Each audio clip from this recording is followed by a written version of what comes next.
안녕하세요. 저는 결혼 1년 만에 이혼하게 된 여자입니다. 날이 좋아지니 확실히 기분도 상기되나 봅니다.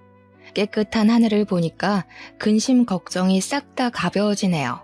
그래서 문득 수개월 전이 되어버린 저의 이혼 상처도 그저 푸른 도화지에 구름 한 점밖에 안 될 만큼 가벼운 상처로 느껴져서 공개적인 곳에 사연을 털어내보고자 합니다.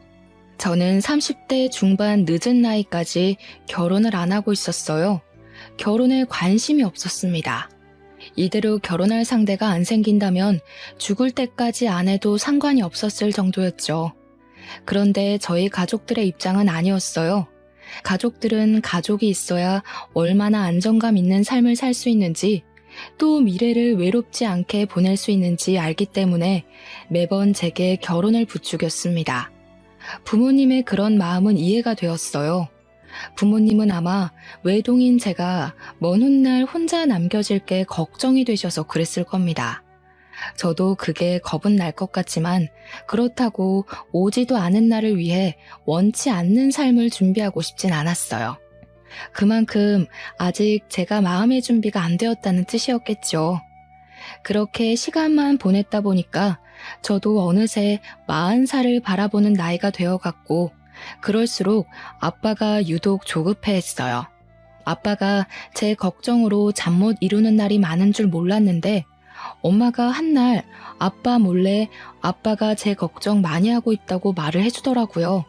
근데 그게 별다른 실행력으로 연결이 될 줄은 몰랐습니다. 어느 날 아빠가 갑자기 소개팅을 잡아왔더라고요. 다짜고짜 저더러 몇 날 몇 시 소개팅 잡아놨으니까 나가보라는 거 아니겠어요? 내 나이에 무슨 소개팅이야.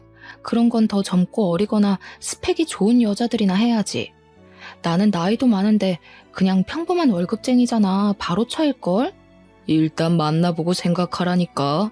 그쪽에서 네가 무슨 일 하는지 몇 살인지 그런 기본 정보는 다 알고 있어. 언제까지 이렇게 애처럼 살 거야?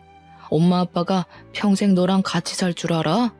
이미 잡은 소개팅이라고 하니 별 수 없었습니다. 아빠가 저의 비혼을 스트레스로 느낄 만큼 걱정하고 있다 하니까 소개팅이라도 나가는 수밖에 없었죠. 그렇게 해서 저는 오래간만에 아빠가 고른 남자와 만남을 갖게 되었어요. 남자랑 교제를 목적으로 약속을 가져본 건 오랜만이라 기분이 좀 이상했습니다. 아무튼 그렇게 만났던 소개팅남이 저와 결혼까지 가게 된 남편이에요. 저와 남편은 미치게 좋아서 만났다기보다는 굳이 마음 안 맞는 부분이 없어서 계속 사귀었던 거고, 양갓집에서 하도 결혼을 재촉하니까 반개월 만에 결혼을 결정했던 거였어요.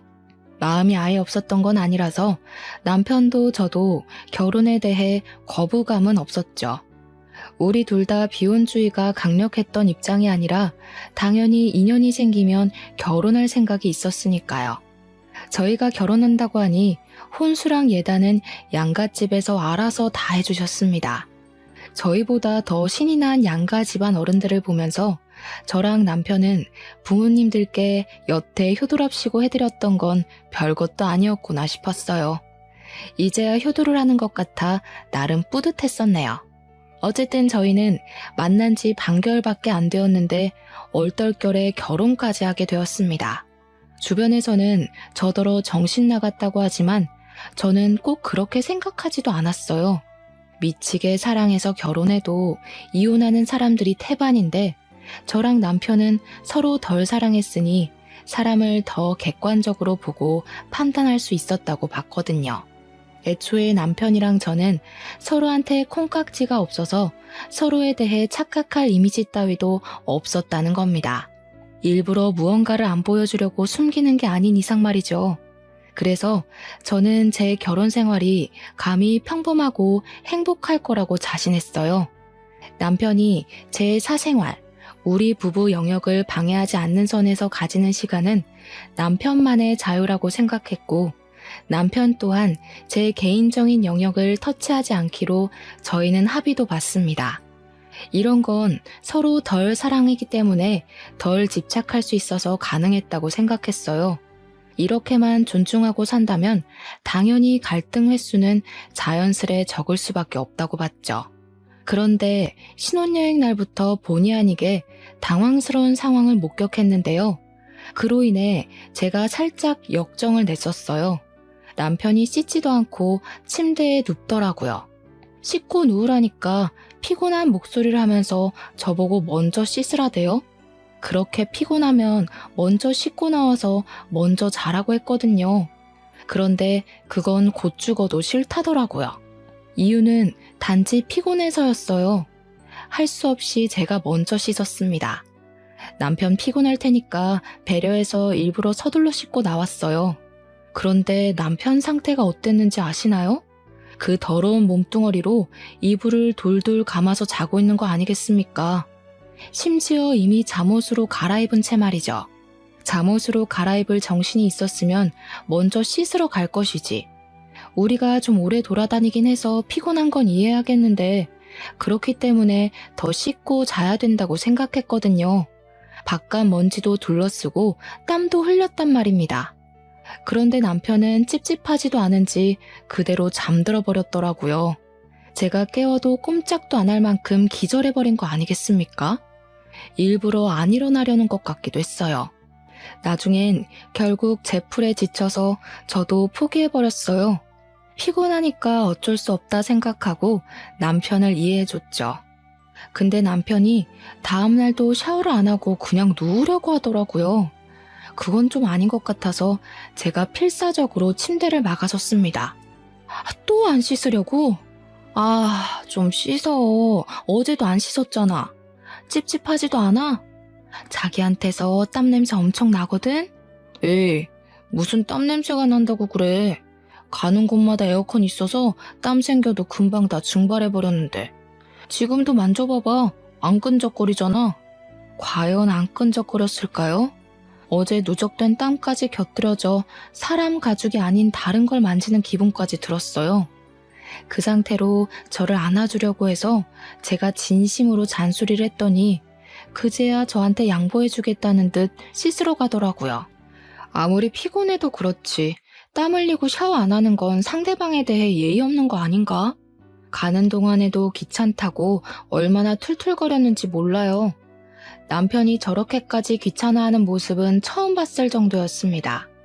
신혼여행 일주일 내내 제가 남편한테 씻으라는 말을 몇 번이나 했는지 모르겠어요. 연애 때는 전혀 그런 적 없었거든요. 물론 우리가 같이 해외여행을 갔을 만큼 장기간 연애를 해본 건 아니라서 원래 이런 사람인데 제가 몰랐을 수도 있어요. 그래서 남편한테 원래 그리 잘 안 씻냐고 직설적으로 물어봤는데요. 씻지 왜 안 씻어? 사람이 안 씻고 어떻게 사냐? 네 반응이 재밌어서 괜히 장난치려고 그러는 거야. 그 말에 진심으로 긴장했던 마음을 놓았던 기억이 나요. 남편이 정말 잘 안 씻는 게으름뱅이일까봐 얼마나 놀랐다고요. 제가 더러운 걸 잘 못 참거든요. 더 명확히 말하자면 깔끔한 사람을 좋아해요. 근데 남편이 평소 차림새가 참 깔끔해서 제가 많이 좋아했었어요. 그건 남편과 결혼하기 전까지 반개월 연애하면서 제가 많이 칭찬해줬던 부분입니다. 그래서 남편이 신혼여행 오자마자 갑자기 색다른 면모를 보여주길래 당연히 진짜 모습이란 생각을 못했죠. 그렇게 깔끔하던 사람이 순식간에 더러워지다니 단순히 신혼여행만의 문제라 생각하며 신혼여행 다녀오고 나서 남편 등짝을 한번 패주는 걸로 그 문제를 넘겼습니다. 그런데 혼란스럽게도 남편은 신혼여행 이후로도 더러운 짓을 멈추질 못했어요. 제 반응이 재밌다는 걸 핑계로 일부러 더 더러운 짓을 계속 자처했습니다. 그때마다 제가 남편을 질책하면 남편은 그저 미안하다고 실실 웃을 뿐이었죠. 그래도 그때까지는 여전히 남편이 장난치는 거라 생각했었어요. 그러나 본격적인 부부 생활을 시작하면서 저는 남편이 씻는 것에 진심으로 게으르단 걸 알게 되었습니다. 제 반응 때문에 장난치는 것이 아니라 제 반응을 핑계대면서 진짜 귀찮아하는 것이란 걸 눈치챘단 거죠. 어느 날 하루였어요. 남편이 자기 전에 화장실을 다녀오는데 회색 바지에 물기를 묻혀온 겁니다. 심지어 손을 바지에 벅벅 닦으면서 들어오더라고요. 잠자리를 준비하던 저는 남편을 보면서 순간적으로 몸을 일으켰어요.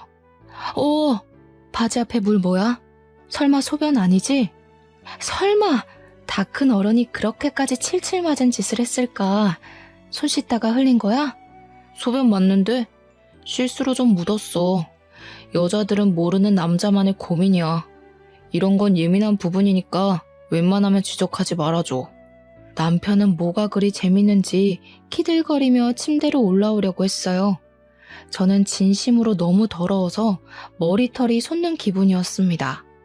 얼른 일어나 남편이 침대에 못 올라오게 막았어요.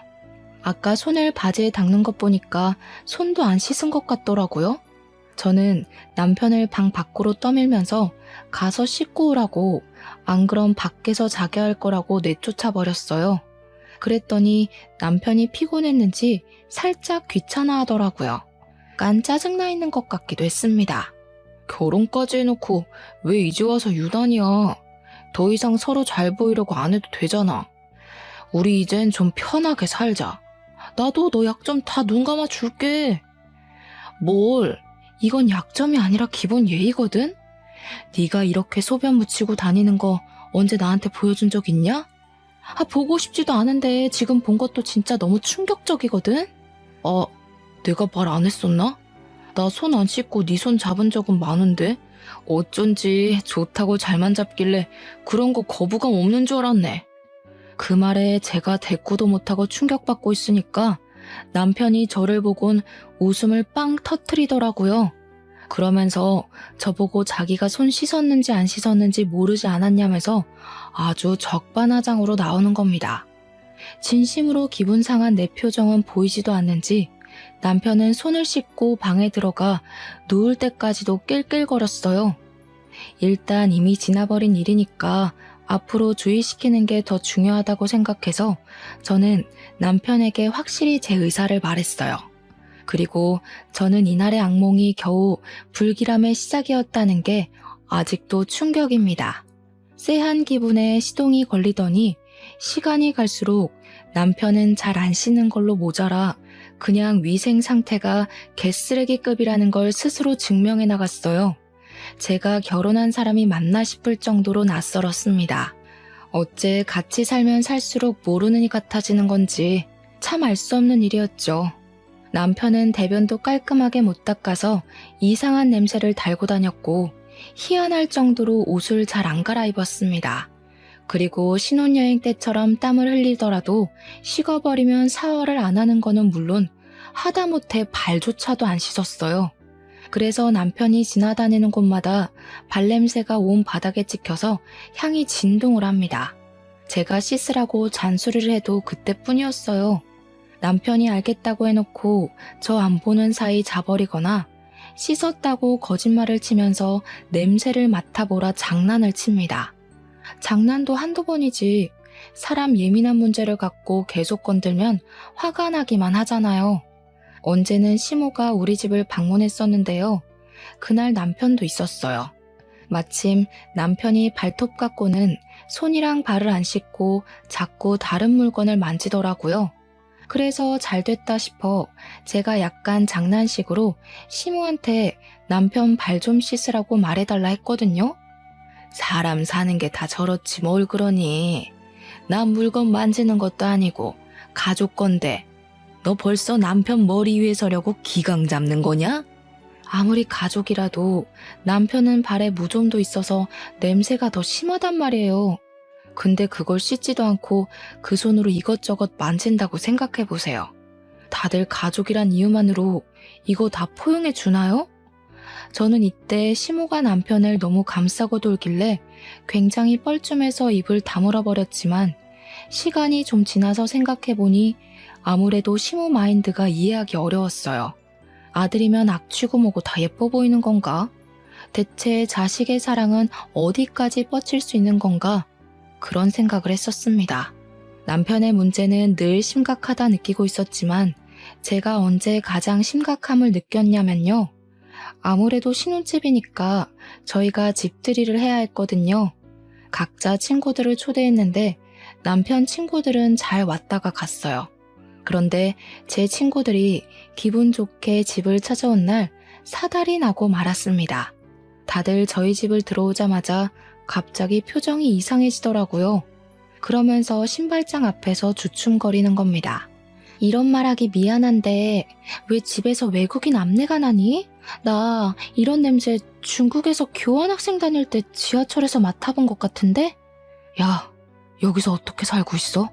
진심으로 토할 것 같아. 그냥 나가서 집들이 하면 안 되겠니? 친구들 반응 때문에 제가 얼마나 당황했는지 모릅니다. 친구들은 집안에서 진동하는 액취증 냄새 때문에 마치 남의 겨드랑이에 파묻혀 있는 것 같다면서 급기야 한 친구는 숨쉬기 어렵다고 못 참고 나가버렸어요. 결국 환기 다 될 때까지 우리 집에 아무도 못 들어가겠다는 사태가 벌어지고 말았습니다. 저보고 괜찮냐고 묻는 친구들에게 저는 견딜만하다고 어색하게 웃어 보일 수밖에 없었어요. 사실 저는 악취가 나는지도 잘 모르고 있었습니다. 일단은 냄새가 심하다고 하니 창문을 열고 급히 환기를 시켰어요.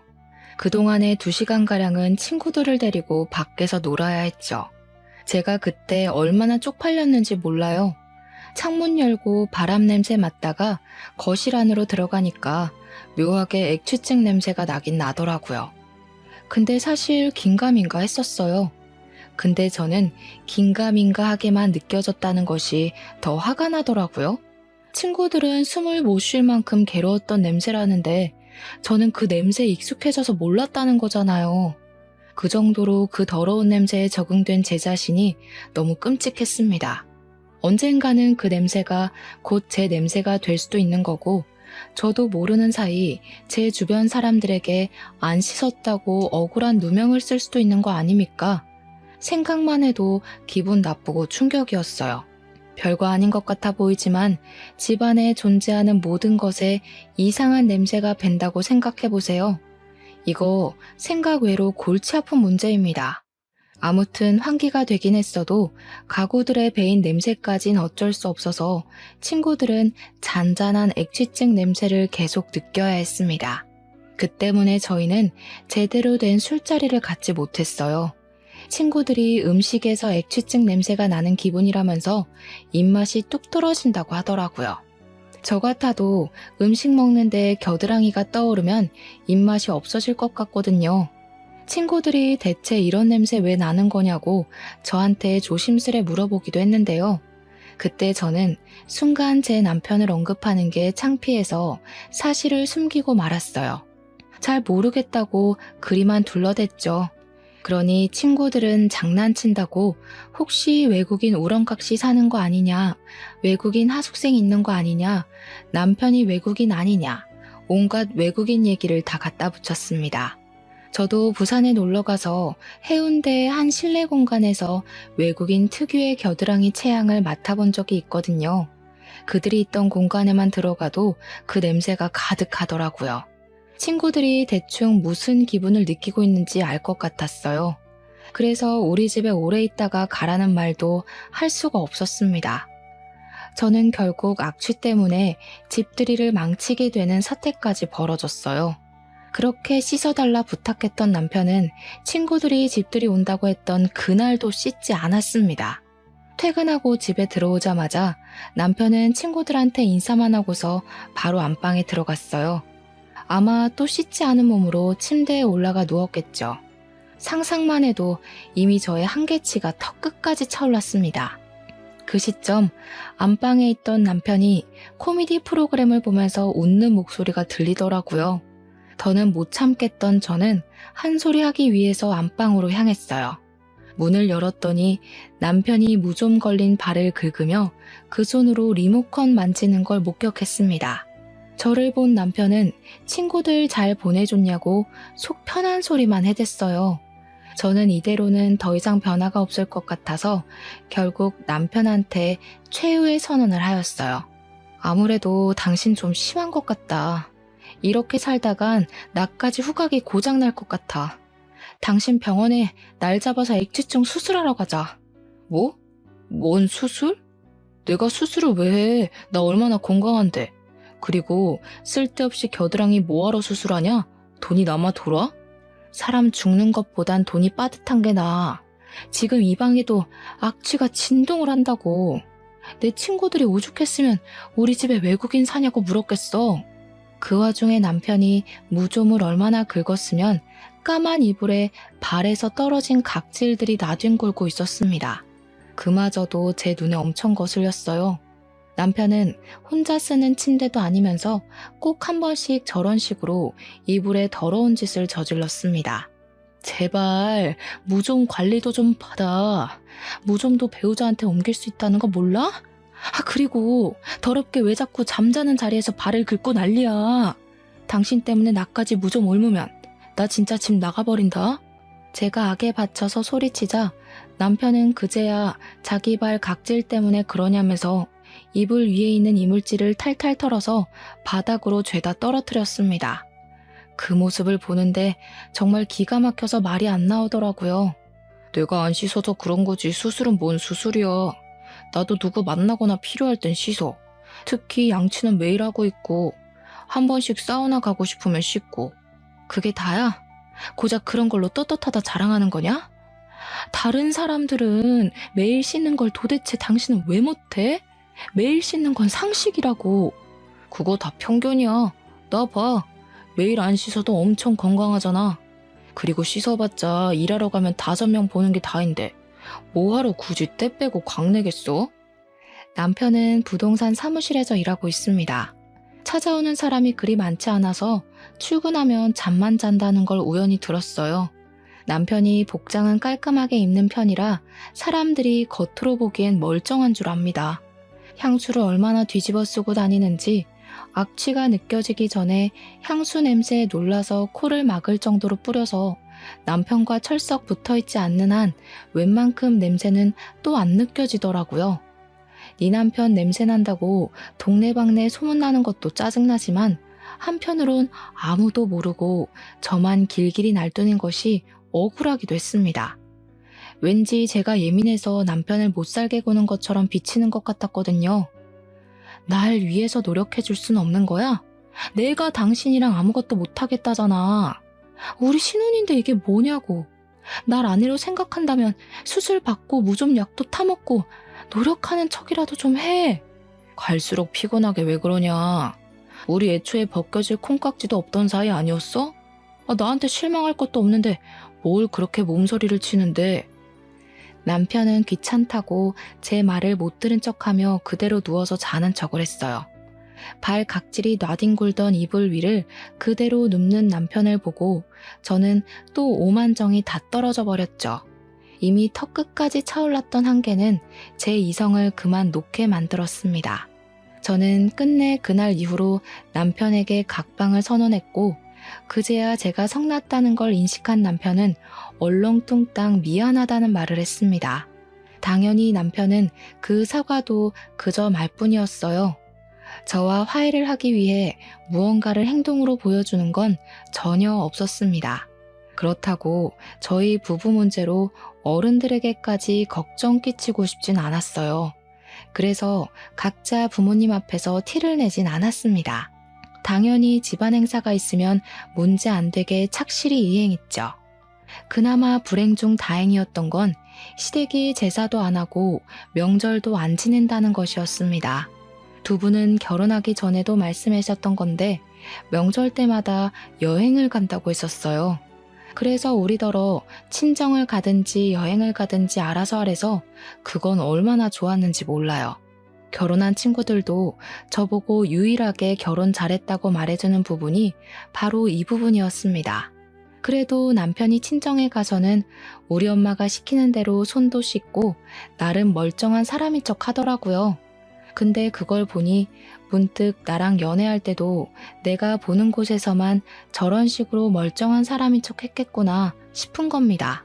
그 순간 잠깐 다스리고 있던 감정이 울컥 올라올 뻔했습니다. 뭔가 속아서 결혼한 기분이라고 해야 하나요? 신중하지 못해서 어른들 등살에 밀려 바로 결혼을 선택해버린 제 실수도 문제였지만 남편이 솔직하게만 말해줬어도 여기까지 오는 일은 없었을 텐데. 아무리 생각해도 화가 났어요. 친정에 있는 동안 내내 이걸 부모님한테 일러 바쳐서 합가를 해야 하나 심하게 고민했습니다. 그러나 결국엔 또 고민뿐이었죠. 그렇게 무려 5개월이 더 지났고 저랑 남편은 그때까지도 각방을 쓰고 있었습니다. 중간중간 남편이 몇 번 화해 시도를 했었거든요. 그런데 그때마다 제가 의견을 굽히지 않고 수술하라 했더니 남편이 끝까지 수술은 하기 싫다고 하더라고요. 자기는 그 정도로 심각한 사람이 아니래요. 안 씻어서 그렇지 씻으면 없어질 냄새라나 뭐라나. 그래서 그럼 매일 씻으라고 하면 그건 또 뭐라고 변명하는 줄 아십니까? 지키지 못할 약속을 해버리면 나중에 제가 더 크게 실망할까봐 감히 약속을 못하겠다고 하는 거 아니겠습니까? 말만 미안하다 할 거면 왜 자꾸 저한테 말을 거는지 모르겠어요. 저는 남편의 반복적이고 똑같은 패턴의 사과를 더 이상 들어주지 않기로 했습니다. 그러니 제 태도에 기분 상한 남편이 우리 사이의 갈등을 끝내 시모한테 일러 바쳤나 보더라고요. 아니나 다를까 시모가 직접 우리 집까지 행차하신 거 아니겠어요? 생긴 건 길바닥에 떨어진 음식도 주워 먹게 생긴 것이 어지간히 깔끔 떠는 편인가 보구나. 우리 아들이 뭐가 더럽다고 수술까지 하라 그랬니? 어머님 들으셨어요? 어디서 어디까지 들으셨는지 모르겠는데 일단 남편이 위생 개념이 너무 없는 것 같더라고요. 그중에서 겨드랑이 냄새는 원래 그런 건지 갈수록 더 심해지는 것 같길래 수술 좀 권유해 본 거예요. 사람이 사람 냄새 달고 다니는 게 병자 취급당해야 될 정도인 줄은 몰랐네. 너는 냄새 안 날 줄 아니? 에휴, 남편이 바깥 일하고 오면 고생했다고 밥상이나 맛있게 차려줄 것이지. 어디 냄새 난다고 구박을 해.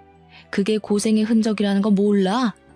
어머님, 요즘 부동산에 사람 없어서 직원 급여 주기도 빠듯한 거 말 못 들으셨어요? 남편 출근하면 잠만 퍼질러 자고 온대요. 그리고 바깥 일은 저도 한다고요. 적어도 같이 사는 사람에 대한 예의는 지켜야 저도 남편을 존중해줄 마음이 생기죠. 이대로면 저희 아이도 못 가진다고요. 내가 살다 냄새나서 애 못 가질 수도 있다는 얘기는 처음 들어본다.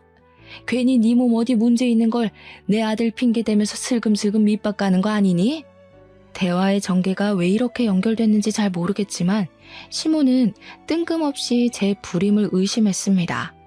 어떻게 결혼한 지 1년이 다 되었는데 아이 소식이 없냐고 저를 타박하기 시작했죠. 그런 시모를 보니까 뭐든 그냥 제 문제로 만들려고 하는 못된 신부가 보였어요. 그래서 솔직하게 말씀드렸어요. 자기 아들 문제는 자꾸 회피하시는 것 같길래 그 이유를 언급하면서요. 남편이 더러워서 각방 쓴 지 오래됐어요. 남편 옆에만 누우면 저절로 구역질이 나오려고 해서 도저히 한 입을 못 덮겠더라고요. 그런 사람이랑 아이를 어떻게 만들어요? 아기 씨가 이미 남편 몸 안에서 다 죽었겠어요. 또 몸은 얼마나 긁어대는지.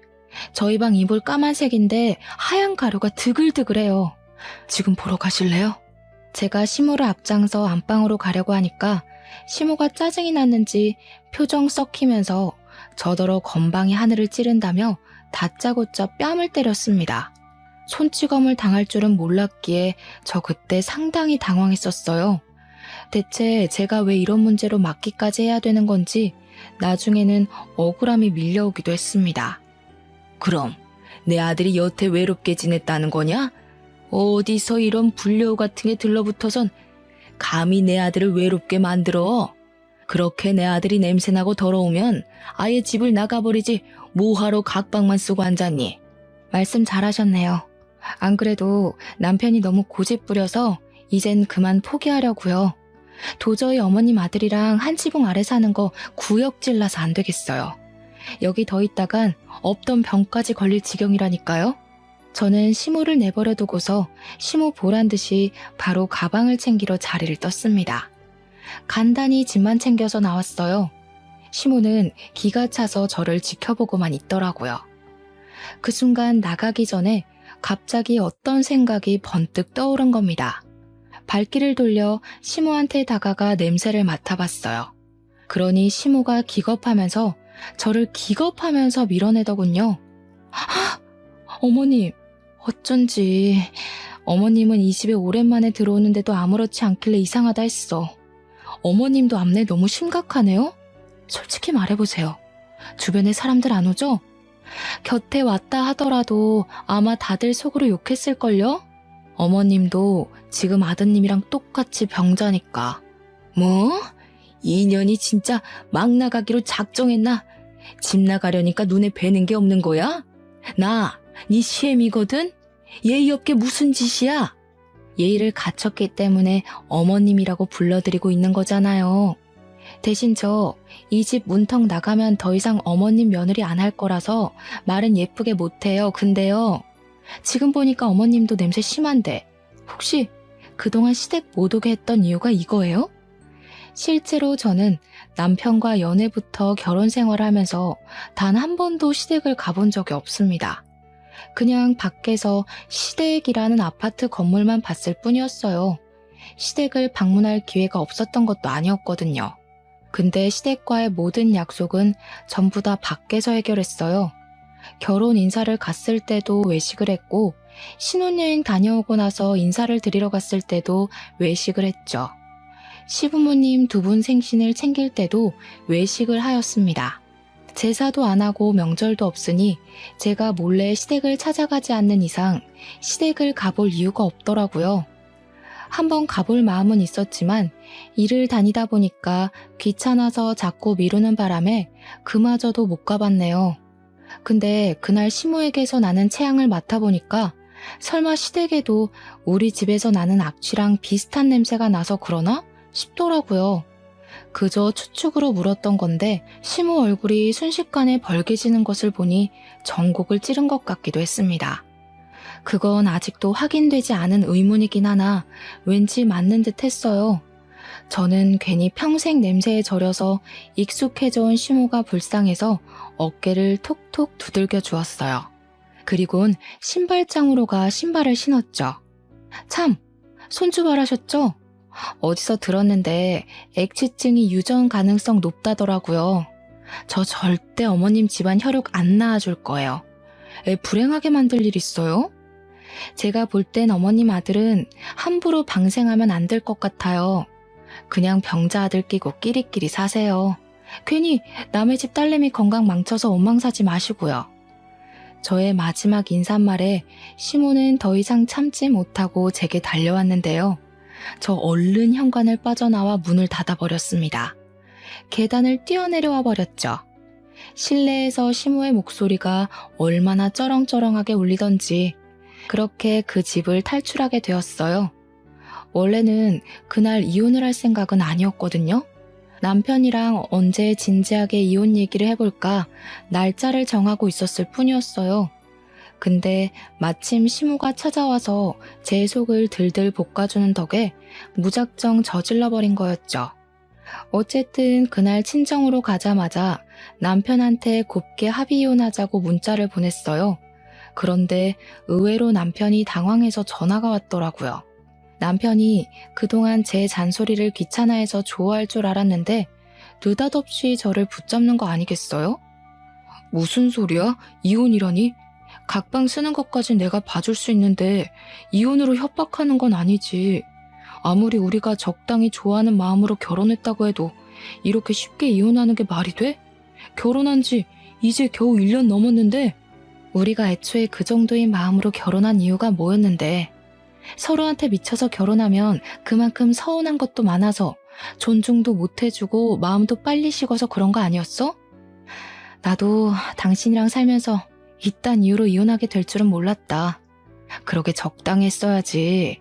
네 멋대로 하고 살 거면 결혼을 왜 했니? 이미 너네 엄마랑은 말 끝냈으니까 거기랑 얘기해. 야, 일단 만나서 얘기해. 우리 엄마가 쓸데없는 소리 했지?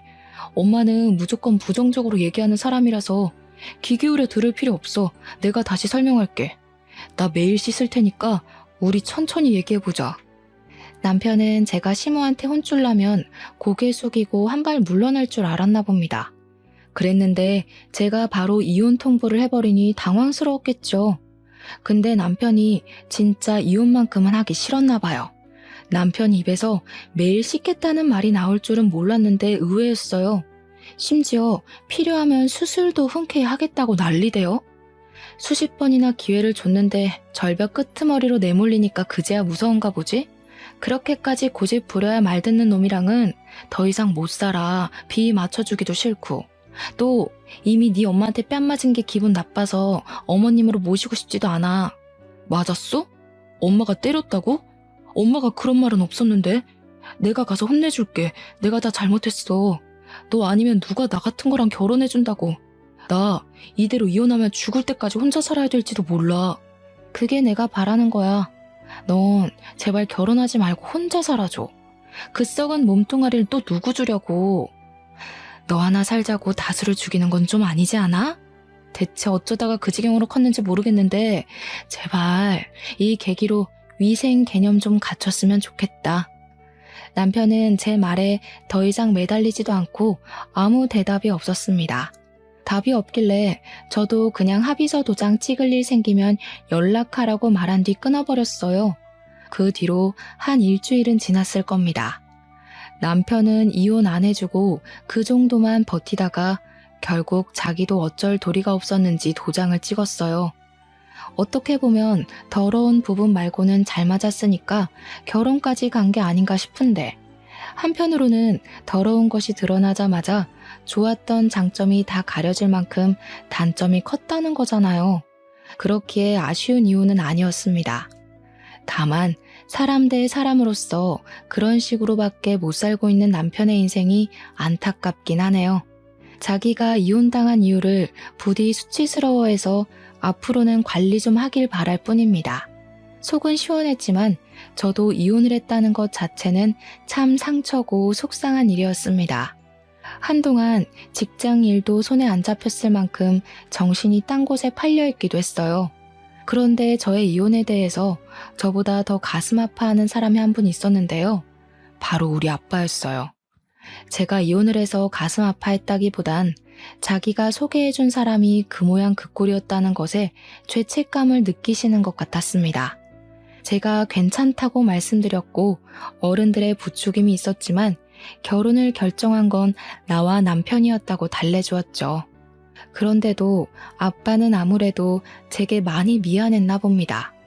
결혼한다고 다 안정적으로 살 수 있는 것은 아니라는 걸 제 결혼 생활을 지켜보면서 느끼셨던 것 같았어요. 엄마도 옆에서 아빠를 걱정했을 만큼 아빠가 제 이혼을 신경 쓰고 계셨다는데 저는 여린 아빠의 마음을 어떻게 풀어드려야 되나 어느덧 그 고민에 빠지게 됐어요. 그 바람에 잠시 이혼에 대한 제 감정은 잊게 되었는데요. 그 무렵쯤이었습니다. 퇴근하고 귀가 중인데 갑자기 엄마한테 전화가 오더라고요. 받았더니 아빠가 집 근처 파출소에 있다고 그리로 오라는 거 아니겠어요? 무슨 일 생겼나 싶어서 그날은 지하철이 아닌 택시를 이용했습니다. 파출소 앞에 내려서 바로 안으로 들어갔죠. 그런데 그곳에서 아빠보다 먼저 눈에 들어온 사람들이 있었어요. 바로 전 남편과 전 시모였는데요. 그 사람들을 다시 본 것만으로도 당황스러운데 그것보다 더 당황스러웠던 건 따로 있었습니다. 전 남편 얼굴이 엉망이었다는 거예요. 제가 상황을 묻기도 전에 전 시모가 저를 발견하곤 벌떡 일어났습니다. 그리곤 제법 성난 얼굴로 달려들었어요. 갑자기 팔을 뻗어 무방비하게 서 있는 제 머리채를 잡고 흔들었죠. 남의 자식 건드릴 배짱이 있었으면 이 정도 각오는 했겠죠. 내 자식 저꼴 됐는데 가만히 있을 부모가 어디 있겠어요? 나도 내 자식 당한 것만큼 당신들 자식 똑같이 만들어버릴 거야. 오자마자 머리채를 잡히는 바람에 정신없이 당하기만 했는데 그때 아무래도 장소가 장소인지라 사람들이 우르르 달려들었습니다. 저랑 전 시모 사이를 당장 갈라놓았고 저는 그곳에서 아빠의 생경한 모습을 목격하게 되었어요. 아빠가 경찰들이 붙잡고 있는 전 시모 얼굴이 손바닥을 휘날려 버리더라고요. 그걸 보니까 굳이 설명을 듣지 않아도 누가 전 남편 얼굴에 상처를 만들어놨는지 알 것 같았습니다. 뭘 잘했다고 말하는 꼬락서니까지 뻔뻔해서 내 딸을 모욕해? 이혼하면 다인 줄 알아? 애초에 바람 피워서 내 딸 인생 망쳐놓은 당신 아들이 맞을 짓 한 거 맞잖아. 내 딸이 무슨 죄야? 그 소리를 듣는데 머리를 한 대 맞은 기분이었습니다. 이게 무슨 소리지? 싶었어요. 저도 모르게 전 남편에게로 시선이 갔는데 전 남편이 저를 못 쳐다보더라고요. 곁에 있는 엄마가 설명해 주길 알고 보니 전 남편이 저 몰래 바람을 피우고 있었다 했습니다. 그것도 저와 이혼하기 전에 말이죠. 아빠가 그날 제게 전 남편 같은 사람을 소개해 준 게 미안해서 주선자와 만나 술 한잔을 했답니다. 주선자도 전 남편이 그런 사람이었다는 걸 아빠한테 들어서 알게 되었다고 해요. 두 사람은 본의 아니게 동병상련의 마음으로 서로를 위로하며 어쩔 수 없었다는 듯 그렇게 술로 마음을 달랬다고 했습니다. 그리고 자리를 마무리해 그 주선자를 먼저 택시에 태워보낸 아빠는 다음 택시를 잡으려고 했대요. 그때 우연히 전 남편을 보았다는 겁니다. 술이 몇 잔 들어간 아빠는 전 남편과 얘기를 하고 싶어서 전 남편을 불렀으나 전 남편은 누구를 만나러 가는 건지 걸음이 바빠 보였다네요. 근데 아빠가 그걸 계속 쫓아갔대요. 그리고 거기서 전 남편의 연인을 목격했답니다. 그걸 보면서 아빠는 좀 서운하긴 했지만 이미 이혼을 한 마당이니까 떠나버린 사이의 연애를 응원할 수밖에 없었다고 해요. 그렇게 걸음을 돌리려는 순간 전 남편이 한 말 때문에 아빠가 그곳에서 전 남편을 향해 폭력을 휘두른 것 같았어요. 전 남편이 자신의 연인을 향해서 나한테 뭐라도 빼먹고 이혼하려 했는데 그러지 못해 시간만 허비하다 헤어졌다고, 이렇게 빨리 이혼할 줄 알았으면 차라리 합가해서 자기 엄마 집안일 쉬게 하고 나를 가사노동 시킬 걸 그랬다며 키들거렸다는 겁니다. 그 얘기를 듣는데 전 남편의 더러운 습관을 조금이나마 안쓰러워했던 제 자신이 후회스럽더라고요. 저는 바로 전 남편한테 가서 풀스윙으로 가방을 휘둘렀어요. 귀싸대기를 제대로 맞은 전 남편은 그대로 의자에서 나가 떨어졌습니다. 나도 너처럼 더러운 새끼랑 사느라 손해만 봤는데 돈도 못 받고 이혼해서 억울하더라. 야, 고맙다. 가는 길 아쉽질 말라고 이렇게 위자료까지 챙겨주려고 하네. 덕분에 소송할 게 아주 쏠쏠해졌어. 그날로 저는 상간녀 소송을 준비하게 되었습니다. 그쪽에서 아빠를 폭행죄로 고소할 거라길래 저도 시무를 폭행죄로 고소하겠다고 했더니 전 남편이 결국 아빠의 폭행 문제는 합의를 해줬어요. 이혼으로 끝인 줄로만 알았던 관계가 드디어 끝난 거라고 봐야 했어요. 만약 아빠가 알아내주지 못했다면 저는 전 남편에게 영원히 바보 전처로 기억되었을 거예요. 아빠는 저의 구세주입니다. 제가 지금도 그렇게 말해주고 있어요. 더러운 전쟁 같았던 제 사연 읽으면서 눈살 찌푸리진 않으셨는지요? 다른 무거운 고민과 달리 별 시덥지 않은 고민처럼 들렸을지 모르겠지만 제겐 일상생활이 송두리째 흔들렸을 만큼 괴로운 하루들이었습니다. 지금은 벗어나서 그저 평범한 삶이 감사하기만 하죠. 그러니 별것 아닌 것처럼 보이는 제 사연에도 응원 한마디씩 해주시면 감사하겠습니다. 들어주셔서 고마워요. 좋은 하루 보내세요.